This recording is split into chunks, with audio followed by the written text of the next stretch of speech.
আর এবার একটা ছবি আপনাদের সামনে তুলে ধরবো, জাতীয় সড়ক আর তার ঠিক পাশেই দুই দাঁতালের মধ্যে তুমুল লড়াই। দেখুন সেই ছবি।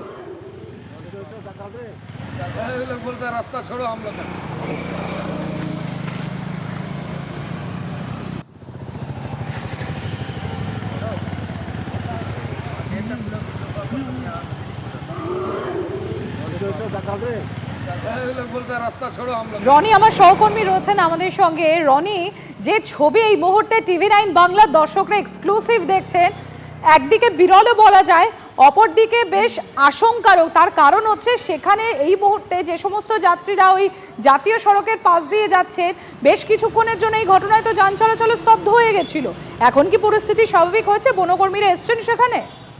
সম্প্রতি একদমই তাই। দেখো, এই মুহূর্তে কিন্তু সেখানে বনকর্মীরা পৌঁছেছেন। তোমাকে বলে রাখতে চাইবো, কিছুদিন আগে ডুয়ার্সে যে বিপর্যয় নেমেছিল, তার ফলে নদীর জল ঢুকে পড়েছিল গরুমারা, ডায়না সহ বিভিন্ন নদীতে, এবং রীতিমতো বিপন্ন হয়ে পড়ে বন্যপ্রাণীরা। এখনো বেশ কিছু জায়গায় জল রয়েছে, তাই স্বাভাবিক কারণে এলাকার মানুষ মনে করছেন যে হাতির দল মাঝে মধ্যেই রাস্তার পাশে চলে আসছে উঁচু জায়গাতে।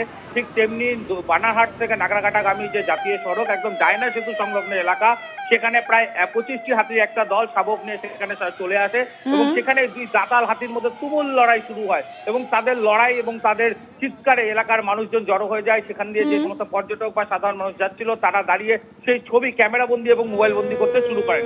ইতিমধ্যে হাতির দলকে তাড়িয়ে জঙ্গলে ফেরাতে সক্ষম হয়েছে বনকর্মীরা, তবে আতঙ্ক রয়েছে এলাকার মানুষের মধ্যে। সম্প্রীতি।